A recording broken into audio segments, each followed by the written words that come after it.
Jake Harlan rose from nothing. And unlike the polished success stories people like to tell at charity dinners, there was nothing glamorous about how it began. There were no mentors guiding him, no safety nets waiting beneath him if he slipped, just dust, heat, and the kind of hunger that didn't leave room for failure. He grew up in a worn-down patch of land outside Odessa, where the wind never really stopped blowing, and neither did the sense that if you didn't fight for something better, you'd disappear into the same life as everyone before you. His father had worked rigs until his back gave out, and his mother stretched every dollar until it felt like it might tear in half.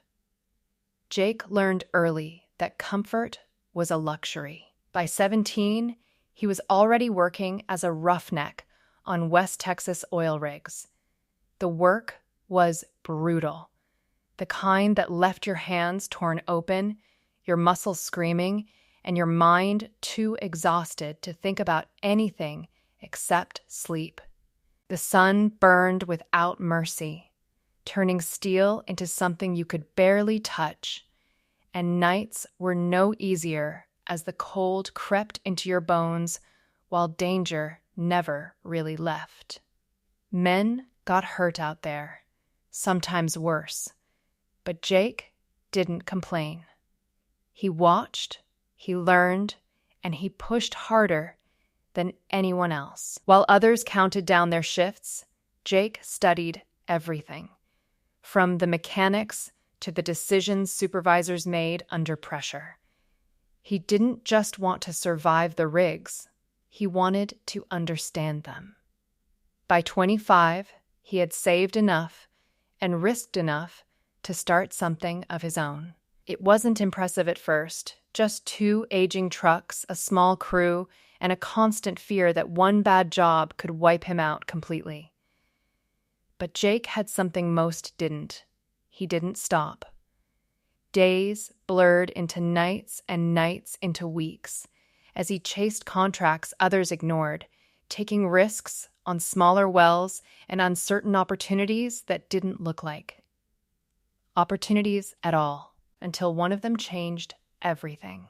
A strike in the Permian Basin, one no one expected to produce at the level it did, catapulted Jake from scraping by to suddenly being noticed, then respected, then watched.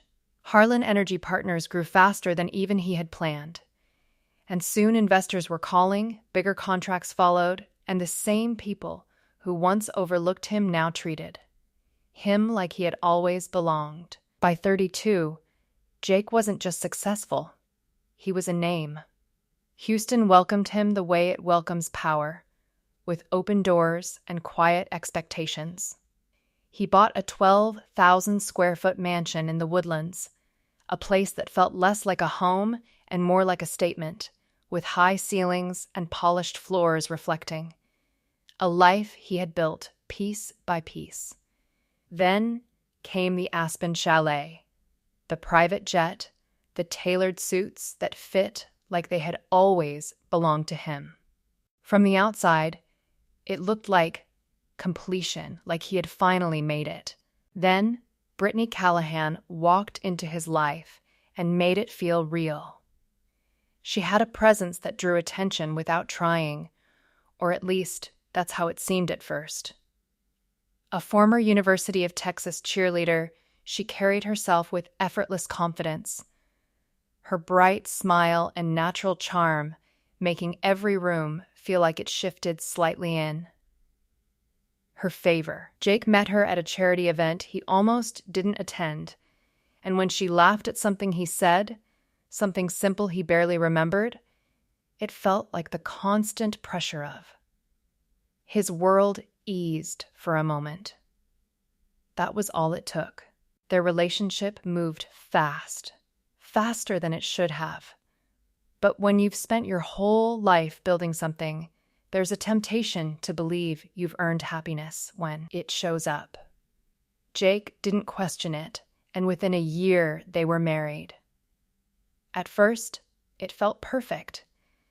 Brittany fit into his world seamlessly, adapting to the lifestyle, the events, and the expectations. Her Instagram account grew quickly, drawing attention to the luxury she now lived in, with curated photos of designer outfits, lavish vacations, and picture-perfect moments that made their marriage look like a dream.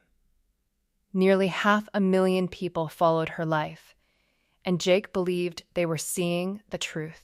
He worked harder than ever, with 80-hour weeks becoming normal as he flew constantly between Midland, Houston, and wherever the next deal took him. In his mind, it was all for them, every contract, every risk, every late night. He told himself this was what building a future looked like. So when Brittany stayed out late, he didn't question it. When expensive gifts appeared without explanation, he brushed it off. When conversations grew shorter and silences longer, he convinced himself it was temporary. Because from the outside, everything still looked flawless, and sometimes that illusion is enough to make you ignore what's breaking underneath. The cracks didn't appear all at once. They formed slowly and quietly.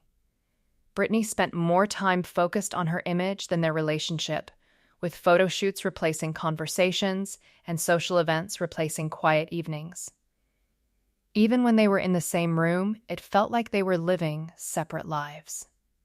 Intimacy faded, not dramatically and not in a way that forced confrontation, just enough to be noticed. Jake felt it, but didn't slow down, didn't ask the questions he should have asked. Instead, he pushed harder at work, believing that if something was wrong, he could fix it the only way he knew how, with success, with stability, with more. And for a while, that belief held everything together. Until one night, it didn't. One humid June night, everything collapsed in a way Jake could never have prepared for. His flight from Midland landed hours earlier than expected, a rare break in a schedule that rarely gave him anything unexpected except more work. For a moment, he considered heading straight to the office, catching up on emails, staying in motion like he always did. But something pulled him home instead. Something simple and almost forgotten. The idea of surprising Brittany. He stopped by Uchi and picked up her favorite sushi, carefully choosing the exact rolls she always ordered, the kind of detail he still held onto even as everything else between them had started to fade. The mansion was quiet when he walked in, unusually quiet. No music, no laughter, no movement from the staff, just the soft hum of the air conditioning and the distant echo of his own footsteps against polished floors. He set the sushi bag down on the kitchen island for a moment, loosening his collar, still dusty from the rig, his boots leaving faint marks against the otherwise perfect surface. It should have felt like home. Instead, there was a strange tension in the air, something he couldn't quite name, but couldn't ignore either. Then he heard it, a sound from upstairs, faint at first, then clearer. Not words, not anything he could immediately understand, just enough to make him pause. His body went still before his mind caught up, instincts sharpening in a way he hadn't felt in years. Slowly, almost mechanically, he moved toward the staircase. Each step felt heavier than the last, the house suddenly too quiet everywhere else, as if everything was leading him to that one place. The closer he got, the clearer it became. Voices. Movement. Something intimate, something wrong. His grip tightened slightly on the railing as he reached the top of the stairs. The hallway stretched out in front of him. Familiar and yet completely different now. Like a place he had never truly seen before. The bedroom door was slightly open, just enough for light to spill into the hallway. Jake didn't rush. He didn't shout. He walked forward slowly, each step deliberate, as if part of him already knew that whatever was behind that door would change everything. He pushed it open. And in that single moment, 9 years of his life shattered without a sound. Brittany was there, tangled in a scene that didn't need explanation, her expression shifting instantly from something carefree to something sharp and calculating. Chad Reynolds was with her, Jake's best friend since college, the man who had stood beside him through every major step of his career, the man he had trusted enough to make COO of his company. For a second, no one spoke. Time seemed to freeze, stretching out that moment into something unbearable. Jake stood there in his work boots, still carrying the dust and exhaustion of everything he had built, staring at the two people he had trusted most in the world. His mind tried to process it, tried to reject it, tried to find some version of reality where this wasn't happening. But there was no confusion, no misunderstanding, just truth, raw and immediate. Brittany was the first to break the silence, but not in the way he expected. There was no panic, no apology, no attempt to cover anything up. Instead, there was irritation, almost annoyance, like his presence had disrupted something trivial. Her eyes met his, steady and unbothered. "You weren't supposed to be home until tomorrow." Chad let out a quiet breath beside her, not even bothering to move away immediately, his expression settling into something that resembled confidence more than guilt. "She's been lonely, man," he said, his tone casual, like they were discussing a missed meeting instead of betrayal. "You're never here." The words didn't hit Jake all at once. They sank in slowly, each one cutting deeper than the last. 9 years. 9 years of building a life, of believing in something, of trusting not just one person, but two. It all replayed in his mind in fragments. Their wedding day, the late nights, the sacrifices, the quiet moments he thought had meant something. And suddenly, none of it felt real. He looked at Brittany, searching her face for something, anything that resembled the person he thought he had married. 9 years, he said quietly, his voice steady, in a way that surprised even him. "This is how you end it?" There was no answer that could fix it, no explanation that could undo what he had seen. So he didn't wait for one. Jake turned and walked out. No shouting, no confrontation, no scene, just silence. He walked down the stairs the same way he had come up, slow and controlled, as if the world around him hadn't just shifted completely. The sushi bag was still sitting on the kitchen island, untouched. A small, almost painful reminder of what he had thought this night would be. He didn't take it with him. He didn't take anything. He just left. The drive that followed was a blur. The city lights passing by without meaning, his mind caught somewhere between disbelief and clarity. There was no dramatic breakdown, no sudden explosion of emotion. Instead, there was something colder, something more dangerous. Understanding. By the time the sun rose the next morning, Jake Harlan was no longer the same man who had walked into that house. The calls started before sunrise. Brittany's name lit up his phone again and again, filling the screen with urgency that would have meant something to him just hours ago. But now it meant nothing.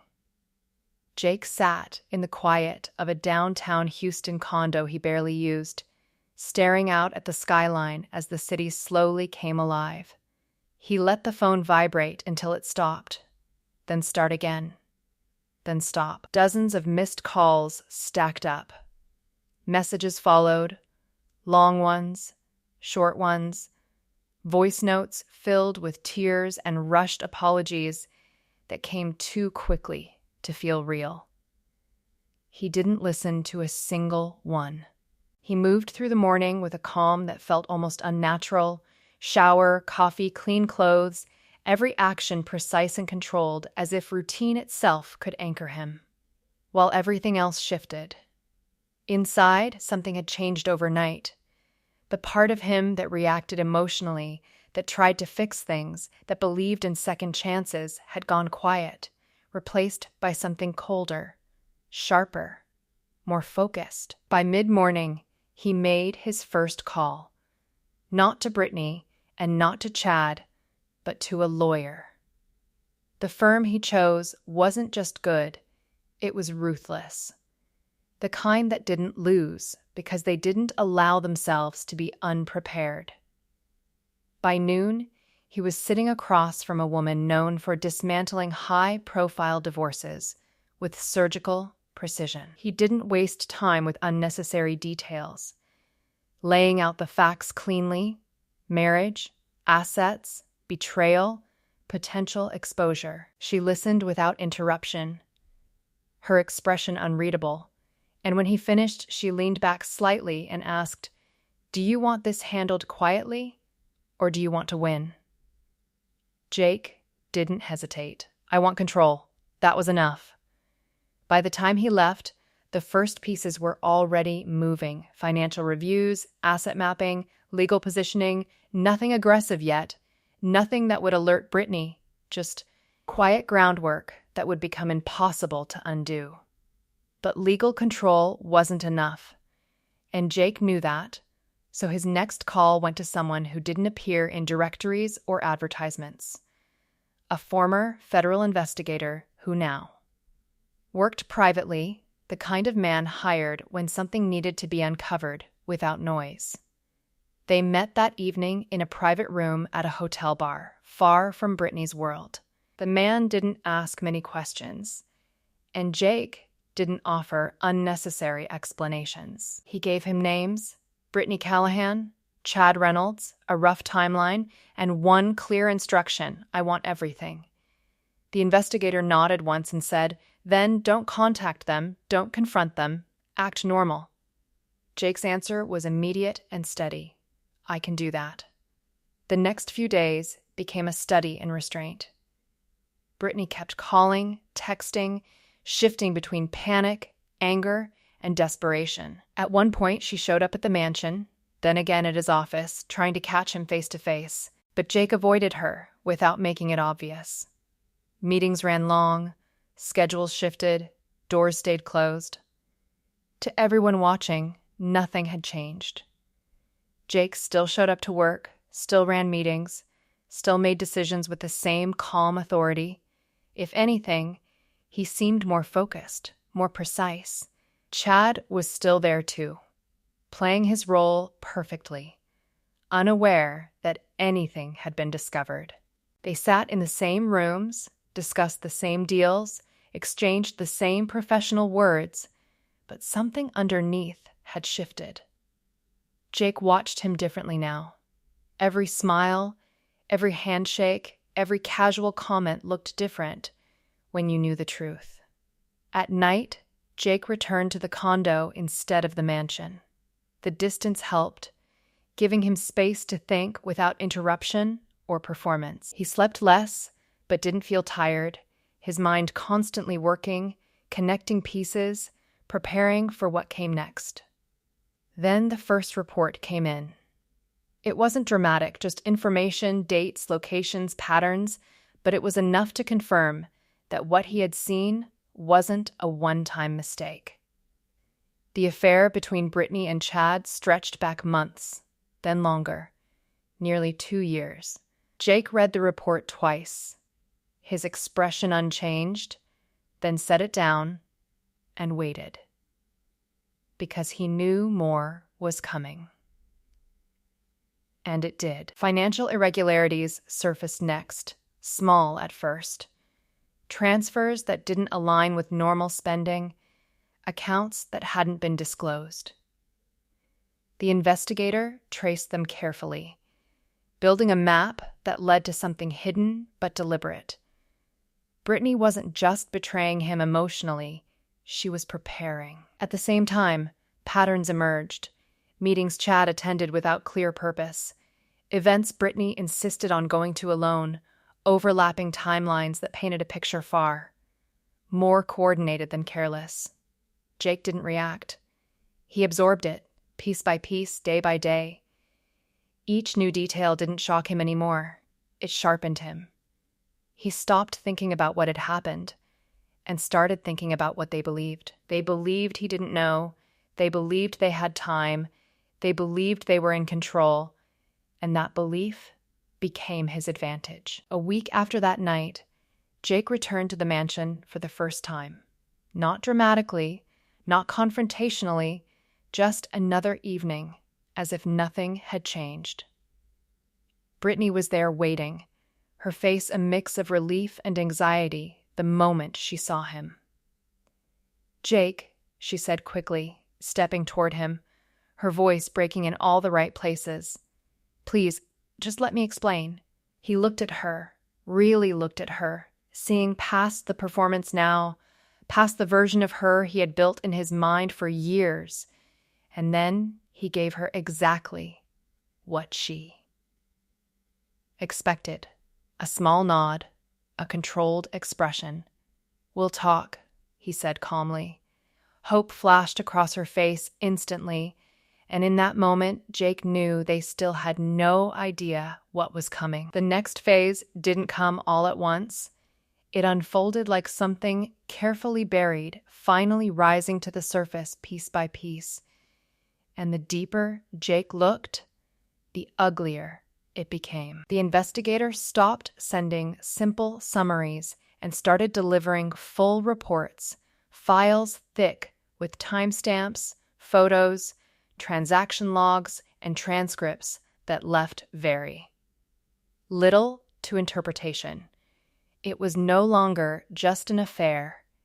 It was a pattern, a system, something that had been built over time with intent. Brittany and Chad hadn't been reckless. They had been patient, careful, deliberate in ways that made the betrayal feel colder than anything Jake had imagined that night in the bedroom. The timeline alone was enough to erase any remaining illusion. What Jake had thought were isolated late nights and harmless absences now lined up perfectly with hotel bookings, private events, and coordinated travel that had nothing to do with business or social obligations.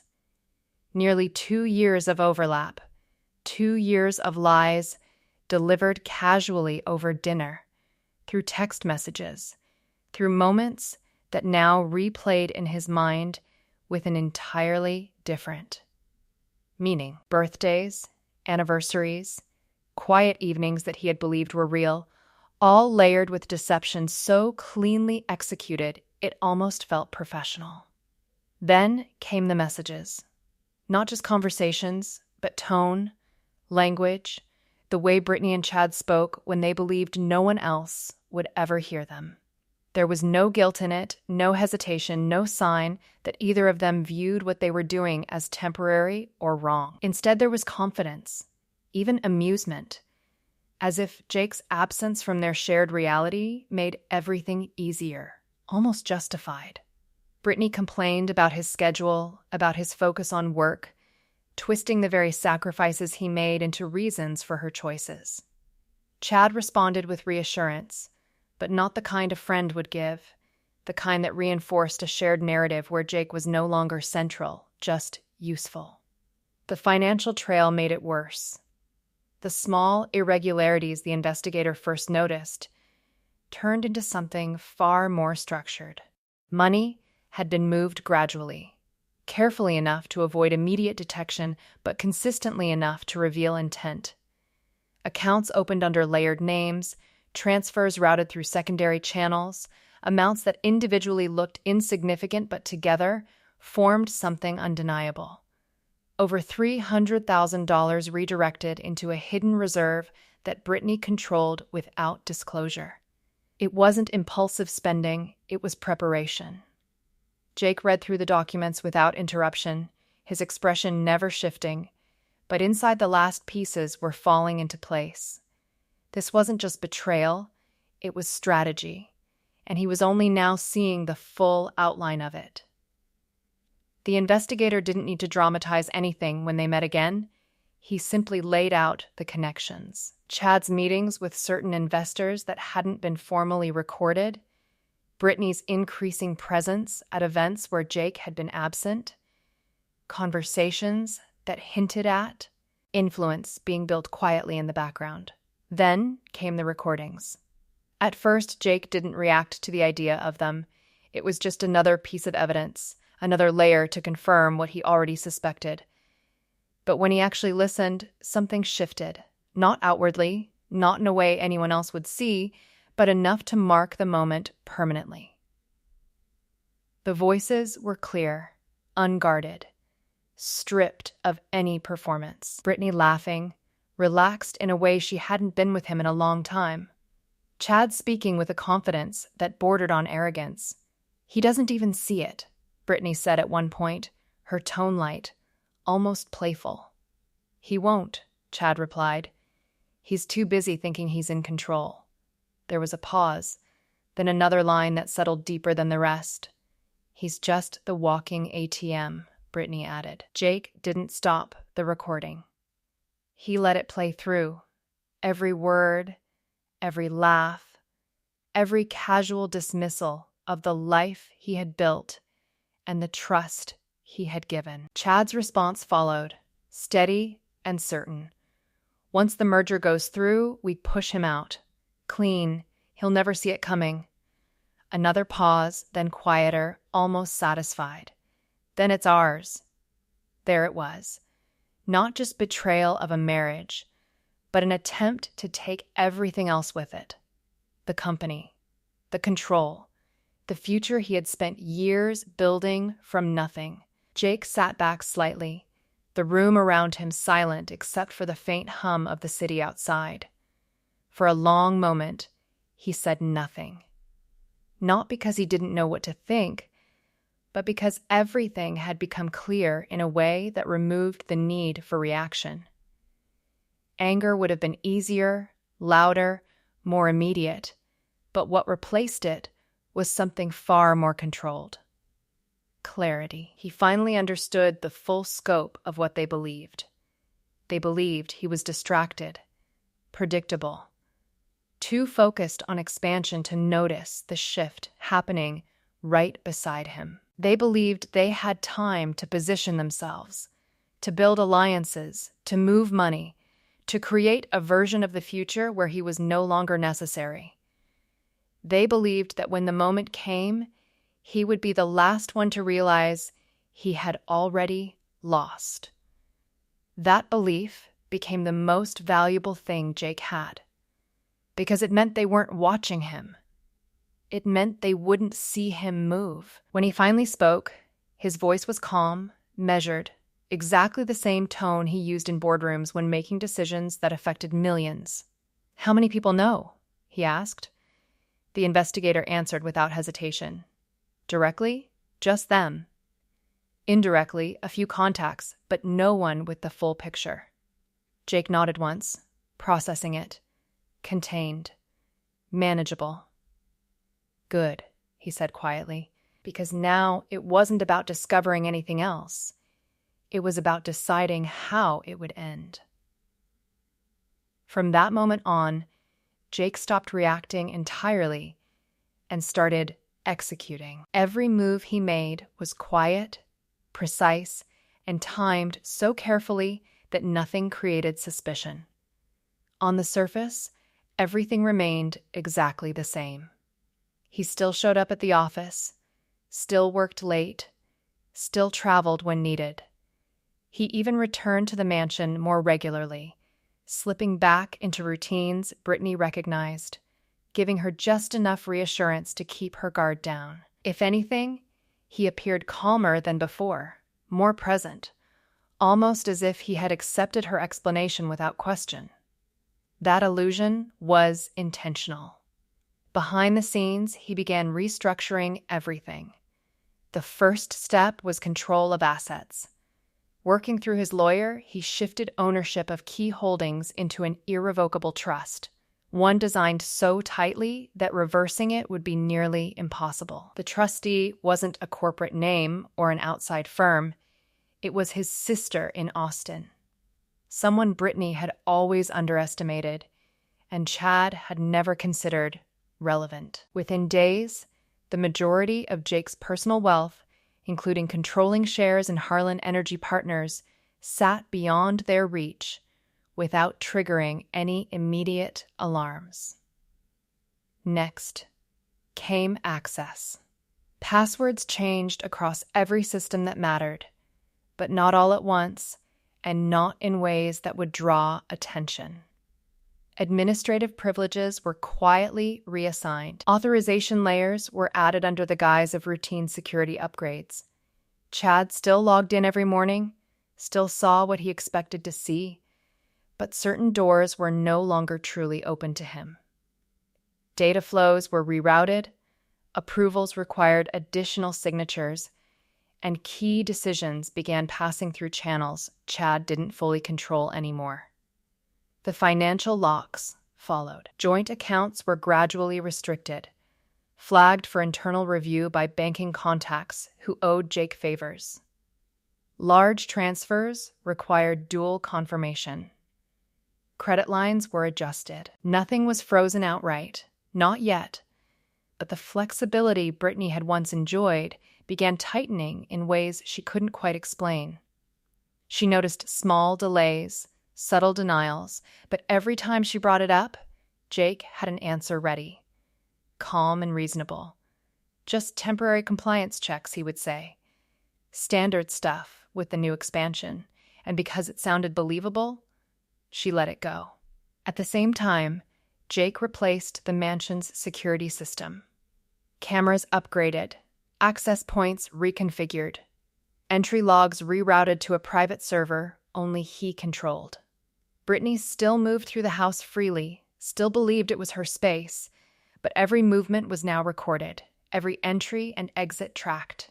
She didn't notice when her old access codes were quietly overridden, replaced with new ones she never had. Chad, meanwhile, continued playing his role flawlessly, confident in a future he believed was already unfolding in his favor. He pushed forward on deals, strengthened relationships with investors, and subtly positioned himself as more central in conversations where Jake had once dominated. Jake allowed it. In meetings, he stepped back just enough to let Chad speak more, to let others see him as increasingly involved, increasingly influential. It was a controlled shift, one that fed directly into Chad's belief that his plan was working. The merger they had been quietly preparing for became the centerpiece of everything. It was a massive deal, one that would elevate Harlan Energy Partners into an entirely new tier. Chad pushed for aggressive timelines. Brittany increased her presence at social events tied to the investors involved, reinforcing connections Jake had originally built. From the outside, it looked like a united front, a power couple, and their trusted executive driving toward a shared success. But Jake saw the structure underneath now. He knew exactly where they intended to strike, so he adjusted the foundation. Key clauses in the merger documents were rewritten, not drastically, but strategically. Control provisions shifted, voting rights realigned, trigger conditions added, subtle language that would only matter when activated. The legal team handled it quietly, embedding protections that ensured final authority rested where Jake wanted it, regardless of what Chad believed. At the same time, Jake began building his own narrative externally. Quiet conversations with major stakeholders, private reassurances, subtle reminders of who had built the company from the ground up. He didn't accuse, didn't reveal, didn't hint at anything personal.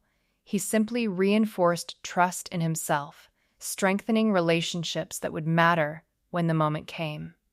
Brittany noticed changes, but not the right ones. She saw Jake being more present, less distracted, even occasionally attentive in ways he hadn't been for months. To her, it looked like guilt, like a man trying to repair something he thought he had damaged. She leaned into it, softening her tone, rebuilding just enough connection to keep him close while still maintaining the life she had created behind his back. One evening, she sat across from him at dinner, studying him carefully.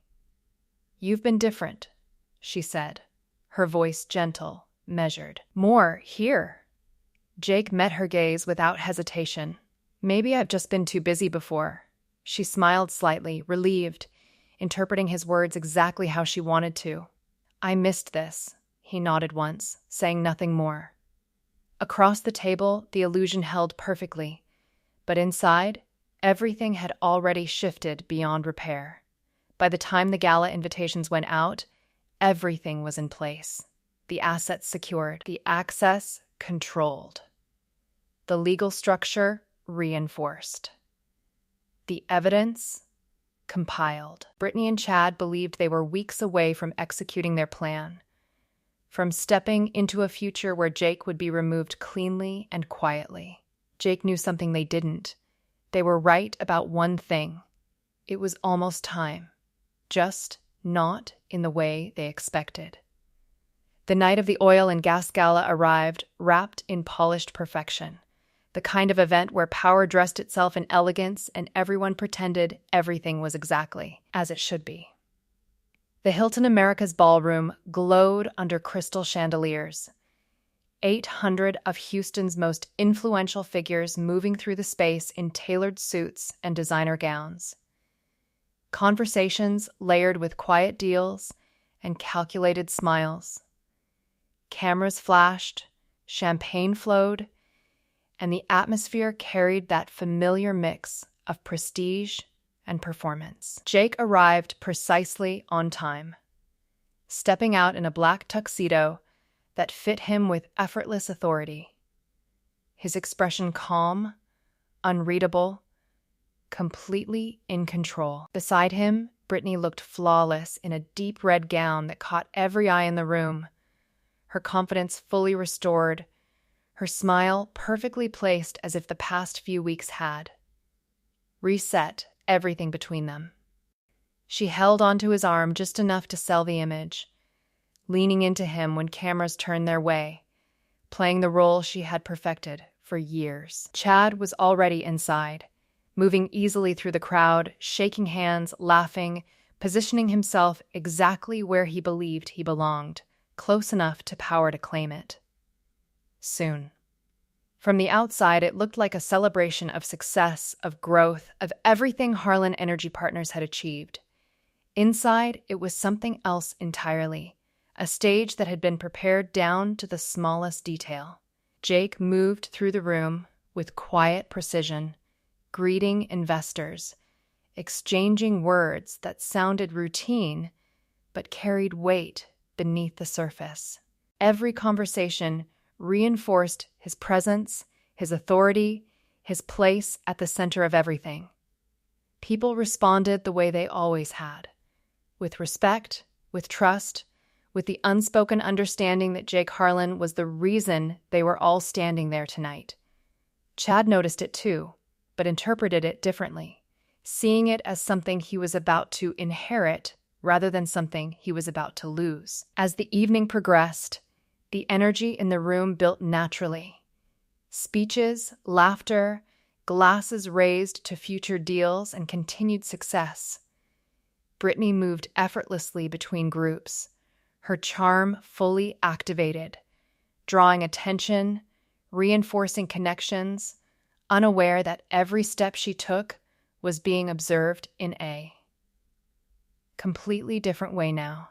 Jake watched her at times, not with emotion, not with anger, but with a detached clarity that made everything she did feel predictable. He knew her patterns, her timing, the way she shifted her tone depending on who she spoke to. It all fit into a structure he had already mapped out. Midway through the night, the lights dimmed slightly, a subtle shift that signaled the next part of the program. Conversations quieted as attention turned toward the massive screens positioned around the ballroom. This was expected. A company presentation, a highlight reel, something to celebrate the growth of Harlan Energy Partners and the future ahead. Brittany stood closer to Jake now, her hand resting lightly against his arm, her posture relaxed, confident, completely unaware. Chad positioned himself nearby, close enough to be seen, to be associated, to step forward when the time came. The screen flickered to life. At first, it looked normal. A brief logo, a transition, the kind of opening everyone had seen 100 times before. Then it changed. The first image wasn't a drilling site or a company milestone. It was a hotel room. The shift was subtle at first, just enough to create confusion, a ripple of uncertainty moving through the crowd as people tried to understand what they were looking at. Then the audio came in, clear, unmistakable. Laughter. Familiar voices. Brittany's voice. Chad's voice. The room didn't react immediately. It took a second for recognition to land. Then it hit all at once. The footage was undeniable. Brittany and Chad, together, in moments that needed no explanation, captured from angles that revealed everything. Not just one clip, but several, cut together with precision, each one building on the last. Conversations layered over images, their own words exposing what they had believed would remain hidden. The laughter. The mocking tone. The casual way they spoke about Jake as if he were nothing more than a resource. He doesn't even see it. He's just the walking ATM. Once the merger goes through, we push him out. The words echoed through the ballroom, amplified by the silence of 800 people who had stopped moving, stopped speaking, stopped pretending. Every eye turned, not toward the screen anymore, but toward Brittany and Chad. Brittany's face drained of color, her body going rigid as the reality crashed over her.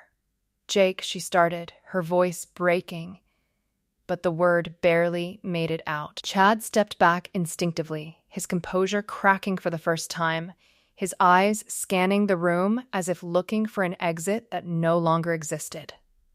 The footage kept playing, every second stretching the moment further, making it impossible to deny, impossible to escape. Then it stopped. Silence followed, heavy and complete. Jake stepped forward. No rush, no hesitation, just a calm, deliberate movement toward the stage, as if this had always been the plan. He adjusted his cuff slightly, took the microphone, and looked out at the crowd that now watched him with a completely different understanding. His voice, when it came, was steady, carrying effortlessly through the room. "Some people believe in forever," he said, pausing just long enough for the words to settle. "Others treat it like a transaction, with good lighting." A few quiet reactions rippled through the audience, but no one interrupted. Jake's gaze shifted briefly, not lingering, just enough to acknowledge Brittany and Chad without giving them anything more. "Tonight isn't about scandal," he continued, his tone unchanged. "It's about clarity." He let that word hang. Then he delivered the final move. "I'm announcing the Harlan Foundation for Betrayed Families," he said. $10 million to start. A reminder that some losses don't define you, they redirect you.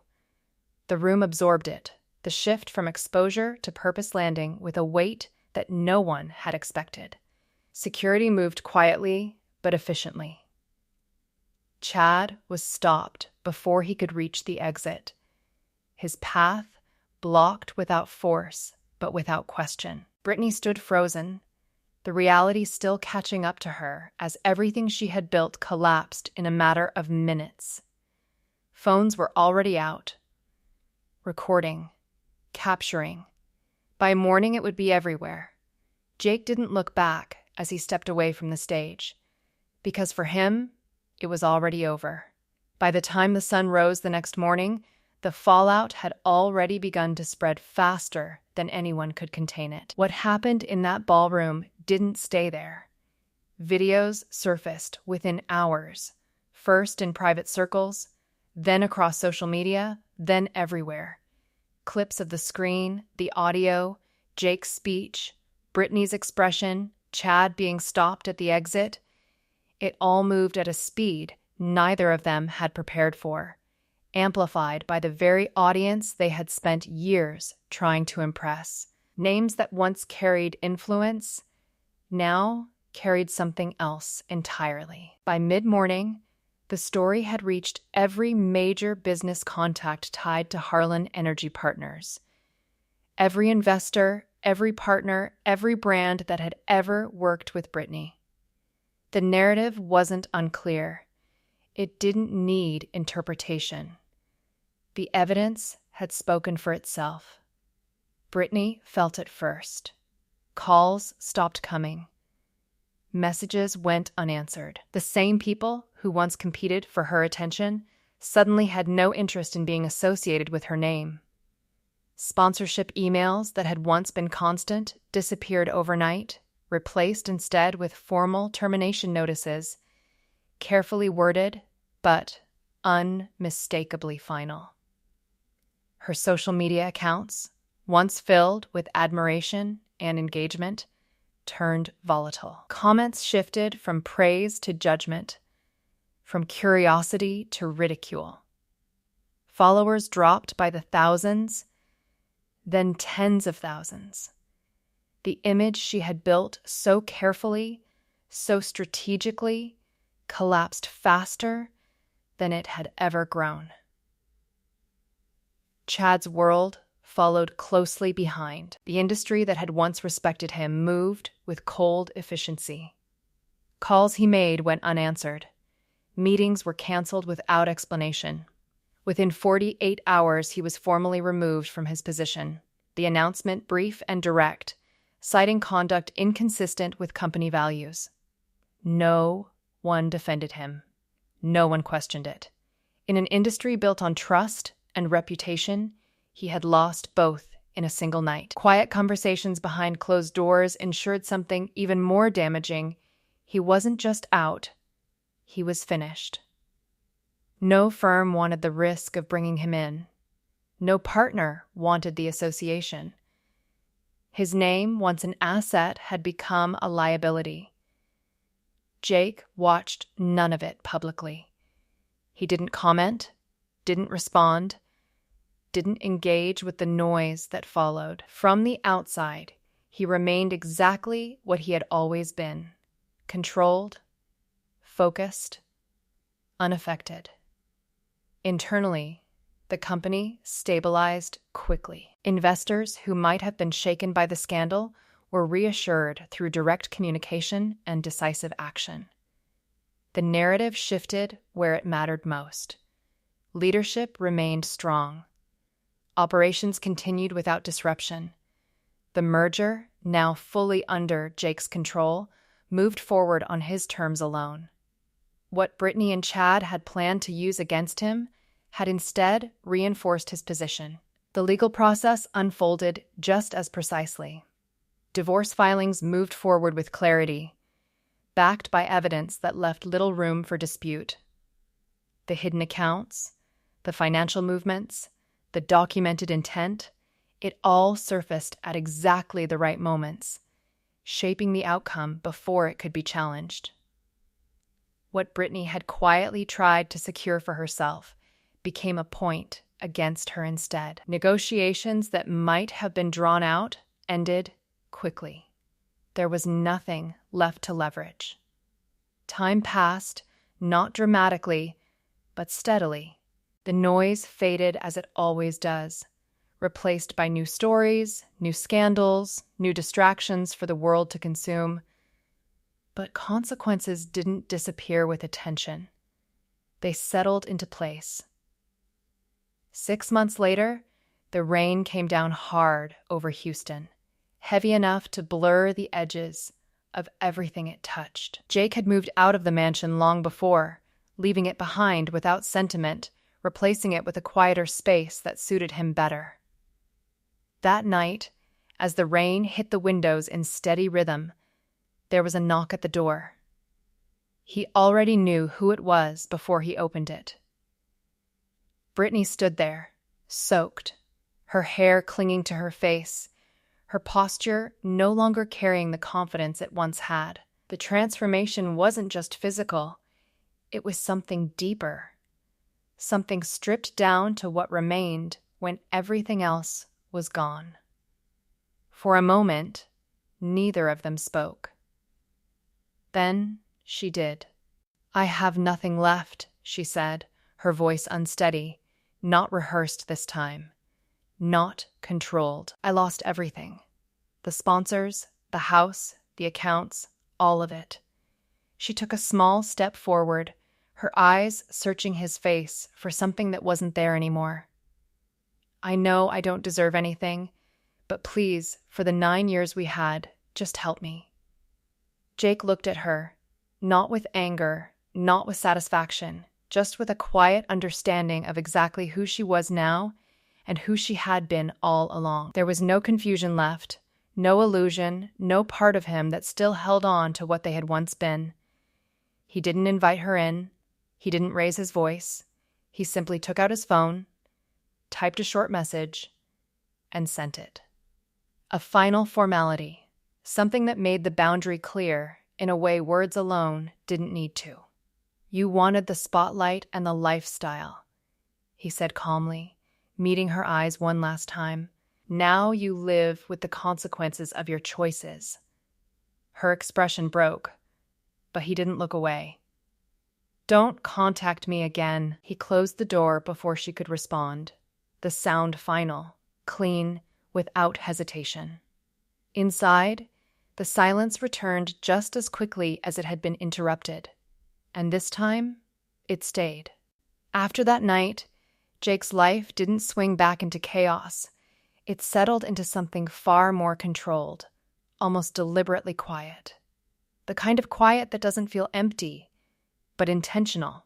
The ranch outside Austin stretched across 500 acres of rolling land, open sky, and slow-moving rivers that didn't care about reputations or scandals or the noise of cities. It was a place where time stopped behaving like pressure and started behaving like space. Jake sold the last remaining ties to his old life piece by piece, not out of emotion, but out of completion. The mansion went first, then the remaining luxury assets, then the remnants of anything that still carried the weight of who he used to be. He didn't announce the changes. He didn't explain them. He simply made decisions and let them finalize themselves. Harlan Energy Partners continued without disruption under his direction, but his role shifted. Less visibility, more structure. Less performance, more control. The company no longer needed him everywhere at once, and for the first time in years, he allowed that to be true. What he had built was stable enough to run without constant presence, and that realization gave him something unfamiliar: time. At the ranch, mornings came slowly. No alarms, no urgency, just light spilling over open fields and the distant sound of wind moving through grass. He started doing things that once would have felt unnecessary: cooking his own meals, fixing small things around the property, walking without purpose. It wasn't healing in a dramatic sense. It was recalibration. The steady return of a life that didn't revolve around being needed every second of the day. The silence didn't press on him the way it once might have. It simply existed. That was when Dr. Lauren Whitaker entered his life, not as an interruption, but as something far more subtle. She wasn't part of his world, and she didn't try to become part of it.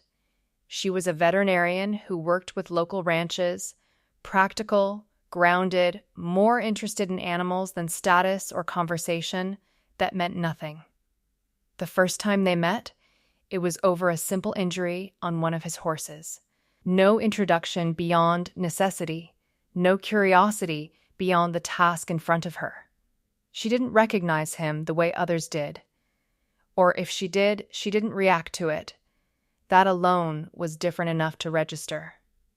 Over time, their interactions stayed simple. Professional at first, then gradually less structured, but never forced. She didn't ask about his past. He didn't offer it. There was no performance between them, no need to maintain an image. Just two people existing in the same space without expectation. That absence of pressure became something Jake didn't realize he had been missing until he had it again. One evening, as the sun dropped low behind the hills, casting long shadows across the porch, they sat quietly with drinks. Neither of them rushed to finish. The air was warm, but soft, carrying the sound of distant water and insects settling into the night. Lauren looked out across the land for a moment before speaking, her tone casual, not probing. "Do you ever regret it?" she asked. Jake didn't ask what she meant. He already knew. He took a slow sip of whiskey, letting the question sit without rushing to fill it.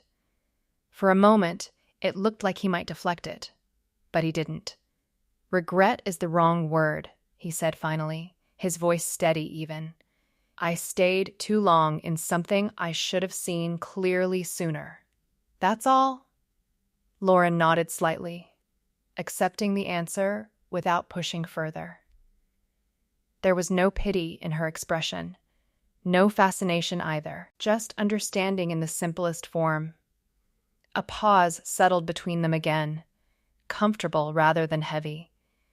Jake looked out at the land, the fading light stretching across it in gold and deep orange, the kind of view that didn't demand anything from him.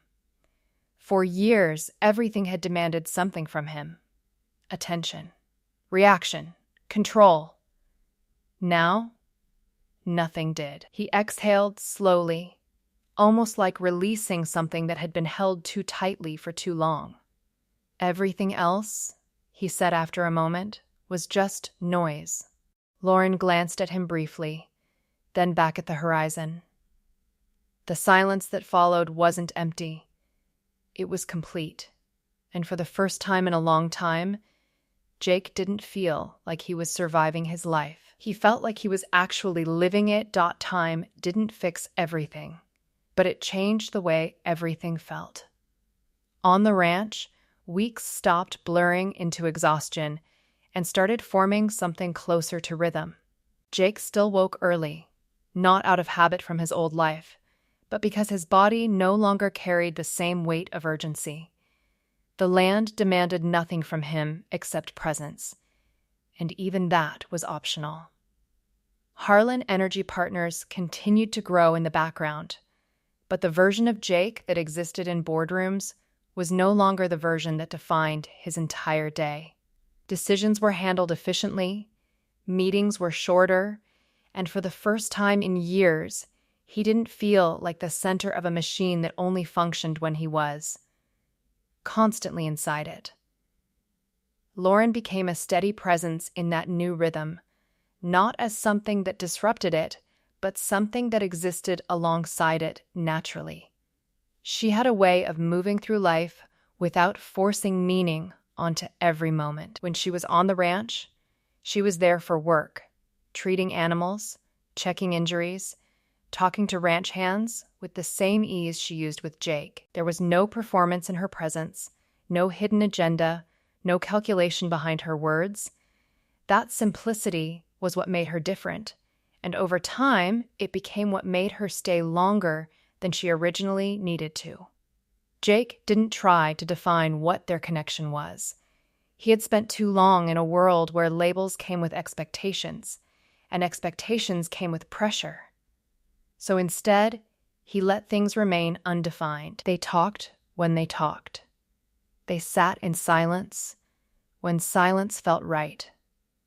Sometimes she asked about business, and he answered briefly. Sometimes he asked about her work, and she explained without simplifying it for him. There was no imbalance, no attempt to impress, no need to prove worth. It was just interaction without friction. One evening, after a long day where nothing significant had happened, but everything felt aligned correctly, they sat on the porch as the sky softened into deep shades of blue and gold. The wind moved slowly across the fields, carrying the sound of distant cattle and rustling grass. Lauren leaned back slightly, looking out at the horizon before speaking. "You've changed since I met you," she said. Jake didn't look surprised. He had heard versions of that before, but never in a way that felt like judgment. "Everyone says that like it's a conclusion," he replied calmly.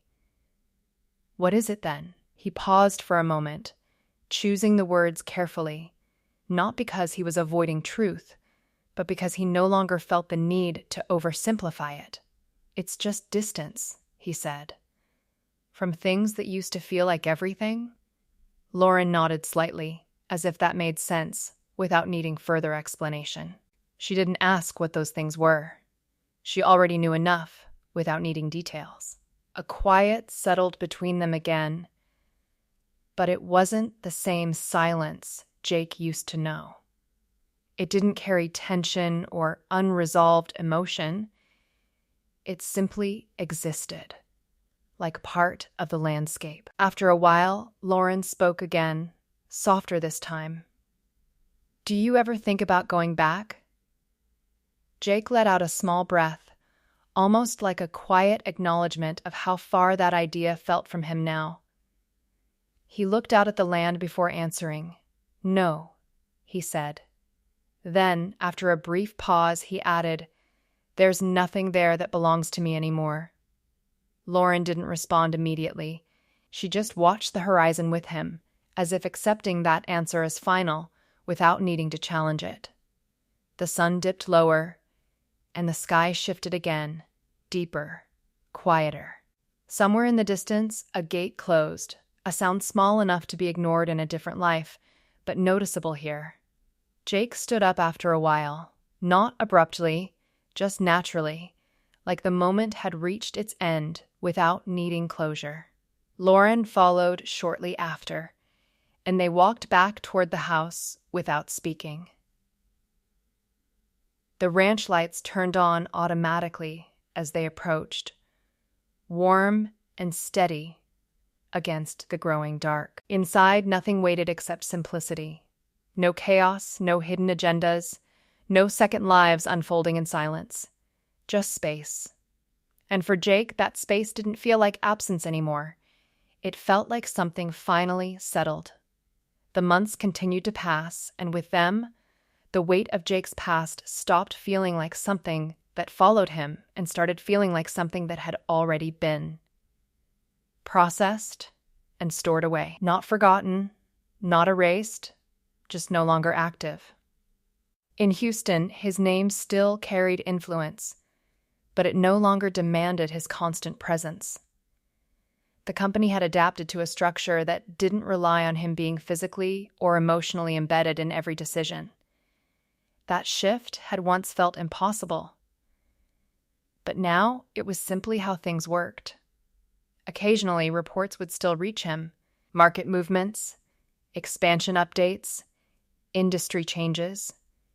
He reviewed them without urgency, like reading weather forecasts for a place he no longer needed to stand in. There was no desire to return, no pull toward the environment that had once defined his entire existence. Even the memory of it felt distant now, like something experienced by someone else who had lived a different version of his life. Lauren and Jake's connection settled into something steady, not defined by dramatic moments or emotional extremes, but by consistency. She never tried to fill his silence, and he never tried to fill hers. That balance created a kind of ease neither of them spoke about directly. It simply existed between them. Some mornings she left early for calls about livestock cases in surrounding counties, returning later with the quiet exhaustion of someone who had spent the day doing meaningful work. Jake would sometimes be out checking fences or riding the perimeter of the property, not because anything required it, but because movement itself had become part of his routine. One afternoon, while reviewing maintenance work near one of the far fields, Jake received a message from an old associate in Houston. It wasn't urgent, just informational, but the name attached to it still carried a trace of his former life. Brittany Callahan had resurfaced briefly in the media again, not in any meaningful way, just a mention in a smaller article about failed influencer ventures and financial restructuring attempts that never fully recovered. There was no scandal attached this time, no headlines, no attention. Just a quiet acknowledgement that the version of her life built around visibility had finally run out of momentum. Jake read the message once, then closed it without response. There was no reaction to manage anymore, no internal shift, no echo of anger or satisfaction. It was simply information that had no current relevance. Later that evening, as the sky shifted into deeper tones of orange and purple, Lauren joined him outside. She noticed the phone in his hand, but didn't ask about it. Instead, she sat beside him on the wooden steps, resting her elbows loosely on her knees as she looked out across the land. "Everything okay?" she asked casually. Jake nodded once. "Yeah, just noise from another life." She gave a small, understanding hum, not pressing further. A few minutes passed in silence before she spoke again. "It's strange," she said, "how things that feel enormous at the time eventually just stop mattering." Jake glanced toward the horizon, where the last light of the day was fading into open sky. "They don't stop mattering," he said after a pause. "They just stop controlling you." Lauren looked at him briefly, then nodded, as if accepting that distinction without needing to analyze it further. The wind moved gently through the fields, carrying the sound of distant movement from the ranch below. Somewhere, a gate clicked shut again, soft and final in a way that didn't feel important enough to interrupt the moment. Jake leaned back slightly, resting his hands behind him on the steps, his posture relaxed in a way it hadn't been for years. There was no tension in his shoulders, no urgency in his thoughts, no underlying pressure waiting to surface. For the first time, he wasn't measuring his life against anything. Not against where he came from, not against what he lost, not against what he built. It all existed behind him now, in a place that no longer required return visits. Lauren stood after a while, brushing dust from her jeans before heading inside to take a call. Jake stayed outside a little longer, watching the sky darken completely as the first stars began to appear. And in that quiet transition from light to night, there was no ambition pulling him forward, and no past pulling him back. Just stillness. Not empty, just finished. Time didn't announce itself anymore. It just moved, and Jake stopped trying to measure it the way he once did in hours, deals, and deadlines.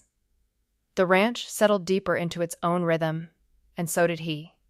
Work still existed, but it no longer defined the structure of his identity. He would occasionally review reports from Houston, but the urgency that used to come with every decision had faded into something more distant, almost procedural. The empire he had built continued operating in his absence from the center, not because he had stepped away from it entirely, but because he had finally built something that didn't collapse when he stopped holding it every second. Lauren's presence remained steady in that environment, not growing louder or more demanding, but becoming familiar in a way that didn't require explanation. She had her own routines, her own responsibilities, and her own space within the wider landscape of the ranch. Sometimes they would go days without long conversations, and yet nothing felt missing between them. It was not the kind of connection that needed constant reinforcement to exist. It simply did. One morning, Jake rode out alone farther than usual, following a line of fencing that stretched toward the edge of the property where the land began to open into emptier space. The air was cooler than expected, carrying that early softness that only existed before the sun fully settled into the day. There was no destination in mind, only movement, and for the first time in years, movement without purpose didn't feel wasted. He eventually stopped near a ridge where the view opened completely, the land stretching out in quiet layers of green and gold beneath a sky that seemed larger than anything he remembered noticing before. He stayed there longer than intended, not thinking through decisions, not planning anything ahead, just observing. When Lauren joined him later that afternoon, she didn't ask why he had been gone so long. She simply brought water, handed it to him, and stood beside him while they both looked out over the same horizon. The silence between them was not heavy, it was shared. After a while, she spoke softly. You ever think about how different things would be if you made one different decision earlier on? Jake considered the question without immediately responding. It wasn't unfamiliar, but it also didn't carry the weight it once might have. Sometimes, he said finally, but not in a way that changes anything now. Lauren nodded slightly. That's probably the healthiest way to think about it. He let out a quiet breath, almost like a half smile that didn't need to fully form. It's not health, he said. It's just distance again. They turned back toward the ranch slowly, letting the moment dissolve naturally behind them instead of trying to define it further.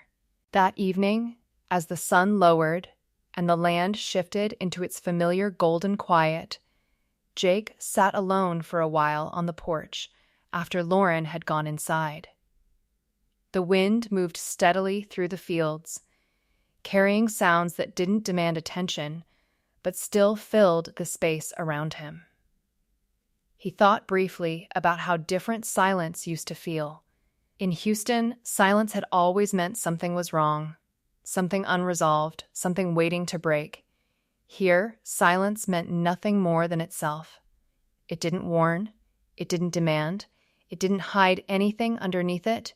It simply existed. His phone stayed inside the house untouched for most of the day. When he finally checked it, there were messages, notifications, updates from a world that still assumed relevance. He read none of them for more than a few seconds before setting the device down again. Nothing in them pulled him forward anymore. Not success, not conflict, not history. He leaned back in his chair, letting the evening settle around him without resistance. The sky shifted slowly from gold to deep blue, and the first lights of the house turned on automatically behind him, casting a warm glow across the porch. For a long time, he didn't move. Not because he was stuck, but because there was nowhere else he needed to be. The change didn't come as a moment. It came as a realization that arrived slowly enough to feel almost invisible at first. Jake noticed it one evening while walking back from the far barn, the kind of simple task he would have once delegated without a second thought. The air was still, the land quiet in that familiar way, but something about his internal response to it had shifted. There was no scanning for problems, no background calculation of risk or opportunity, no instinctive sense that something larger depended on his attention. For years, his mind had never fully stopped working in that mode. Now, it did. He paused near the fence line, resting a hand on the wood without thinking about why. The ranch stretched out in front of him, not as a responsibility, but as a space that existed independently of his control. That thought would have unsettled him once, the idea that something important could function without him actively managing it. Now, it simply felt true. Lauren found him there later, not searching, just passing by on her way back from checking on one of the horses. She slowed when she saw him, but didn't interrupt whatever quiet he was in.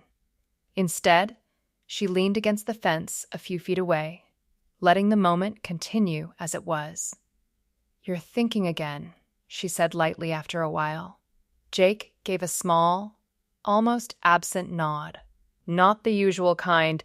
That sounds like progress," she replied. He glanced at her then, not questioning it, just acknowledging the simplicity of the statement. Progress had once meant expansion, acceleration, accumulation. Now it didn't resemble any of those things. It looked more like reduction.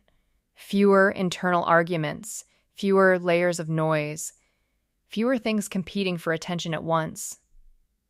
They stood there for a while without speaking, the kind of silence that didn't need to be filled. Somewhere in the distance, a gate shifted slightly in the wind, metal brushing softly against metal. The sound was small, but noticeable in the way quiet spaces make small things meaningful. Eventually, Jake pushed himself off the fence and started walking again, and Lauren fell into step beside him without needing to ask where he was going. They didn't follow a specific path, just moved through the land as it opened and narrowed naturally around them. "I used to think control was everything," Jake said after a while, more to the air than to her. Lauren glanced at him briefly. "And now?" He considered it, not rushing the answer. "Now I think control was just a way to avoid uncertainty," he said. "And uncertainty was never the real problem." "What was?" "Attachment," he said simply. She didn't respond immediately, letting the words settle between them. It wasn't heavy in the way confession might be. It was just accurate, placed without effort. By the time they reached the house again, the sky had already shifted into deeper tones, the last of the light fading behind the horizon. The porch lights were on, warm and steady, marking the boundary between outside and inside in a way that felt natural rather than symbolic. Lauren stepped in first, but Jake stayed outside a little longer. Not because anything was unfinished, but because leaving the moment didn't feel urgent. He looked out once more across the land, not searching for meaning, not reflecting on past versions of himself, just observing what was already there. And for the first time in a long time, he didn't feel like he was moving away from something or toward something. He was just here. Fully, without negotiation. The stillness of the ranch didn't mean the past stopped existing. It just meant it stopped interrupting the present. Jake learned that in small moments, like the way a distant memory could surface without triggering anything except recognition. One afternoon, while reviewing routine updates from Houston, his assistant mentioned a minor industry event where old names were resurfacing again. Not as power players, but as references to what once was. Chad's name came up briefly in a report, tied to failed consulting attempts and closed doors that no longer opened for him. Brittany's name appeared even more faintly, attached to a short mention about attempts to rebuild a digital presence that never regained traction. Jake read it without pause, then closed the file. There was no reaction left to extract. No satisfaction, no irritation, no echo of what those names once meant. Later that evening, Lauren noticed him sitting outside longer than usual. Not distant, just still. She didn't ask what he was thinking this time. She had learned that not every silence needed translation. Instead, she brought him coffee and sat beside him on the steps, letting the moment exist without shaping it. After a while, Jake spoke without turning his head. "It's strange," he said, "how something that once felt like the center of everything eventually becomes just background noise." Lauren nodded slightly. "That's what healing usually looks like from the outside," she said. "Less dramatic than people expect." He let out a quiet breath, almost a half smile. "Good," he said. "Drama was never the part I needed." Days later, a final attempt at relevance surfaced from the past in a way that was almost predictable in its timing. Brittany tried to reach out through a mutual contact, not directly, but through softened channels. A message framed as closure, reflection, even apology without full accountability. It never reached Jake personally. It was filtered, summarized, and placed in front of him only as context, not as request. He read the summary once, then set it aside without responding. There was nothing left to negotiate, not emotionally, not legally, not personally. The chapter didn't reopen because there was nothing inside it that could sustain life anymore. That night, Lauren and Jake walked the edge of the property together, the land quiet except for the soft sound of wind moving through dry grass. She eventually asked him gently, "If none of that had happened, do you think you'd be here now?" Jake didn't answer immediately. He looked out across the open space, not searching for an alternate version of his life, just acknowledging the one he had. "No," he said finally. "I think I would have kept building until I forgot why I was building at all." Lauren didn't respond right away, but when she did, her voice was calm. "Then maybe it didn't just break you out of something," she said. "Maybe it redirected you before you disappeared into it." Jake didn't argue with that. For the first time, he didn't feel the need to reframe the past as loss or gain. It simply became something that led somewhere else. They turned back toward the house as the sky darkened fully, the ranch lights coming on one by one, steady and warm against the open night. Nothing dramatic marked the moment, no final realization, no symbolic ending, just continuity, uninterrupted. And for Jake, that was enough. The final shift didn't come with any external change. It came quietly in the way Jake started making decisions without referencing who he used to be at all. The past no longer acted like a comparison point. It simply wasn't part of the equation anymore. Work in Houston continued, but even that had evolved into something more structured and distant. He wasn't chasing growth the way he once did, not because ambition was gone, but because urgency had been replaced with clarity. What remained of Harlan Energy Partners was stable, self-sustaining, and designed in a way that no longer required him to be emotionally embedded in its every move. One morning, he received an invitation to speak at a private industry forum in Houston. It wasn't public-facing, not flashy, not designed for media attention, just a closed gathering of executives and analysts discussing leadership transitions in high-growth companies. Years ago, he would have treated it as an obligation. Now he treated it as optional. He almost declined. Not out of avoidance, but because it simply didn't matter in the way it once would have. He went anyway, The room was familiar in structure but distant in feeling. Polished tables, controlled lighting, carefully curated conversations. People who once would have demanded his attention now spoke to him as a peer, not a center of gravity. When he was introduced, there was polite recognition, not fascination. When he spoke, it wasn't performance, it was perspective. He didn't talk about growth or dominance or disruption.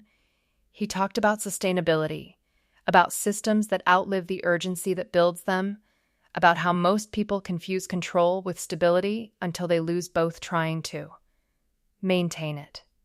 There was no mention of personal history, no reference to events that had shaped him publicly, but everything he said carried the weight of experience that didn't need explanation. Afterward, there were questions, but none of them reached into anything personal. That was the difference now. People were no longer trying to understand him, they were trying to understand what he represented. He answered briefly, without extension, then stepped away from the attention as soon as it naturally dissolved. Outside the venue, Houston felt unchanged. But he didn't. The city no longer felt like something he was embedded in, just something he passed through when necessary. He stood for a moment on the sidewalk before his driver arrived, not thinking through decisions, just observing the movement around him.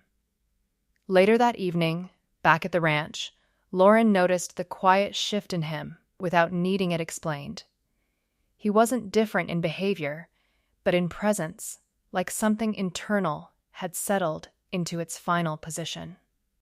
"You went back?" she said simply while they sat outside. "Briefly," Jake replied. "And?" He paused, looking out across the land. "It felt smaller than I remembered," he said. Lauren smiled faintly. "Or you've just outgrown the part of you that made it feel big." Jake didn't respond immediately. He let the thought sit without challenging it. There was a time he would have resisted that idea, corrected it, reframed it into something more complex. Now he didn't feel the need to do that. Instead, he leaned back slightly, resting his hands behind him, eyes on the horizon as the last light faded. "Maybe," he said quietly, "or maybe I finally stopped measuring myself against it." The wind moved slowly through the fields, steady and unremarkable. The house behind them glowed softly, not as a symbol of anything, just as shelter.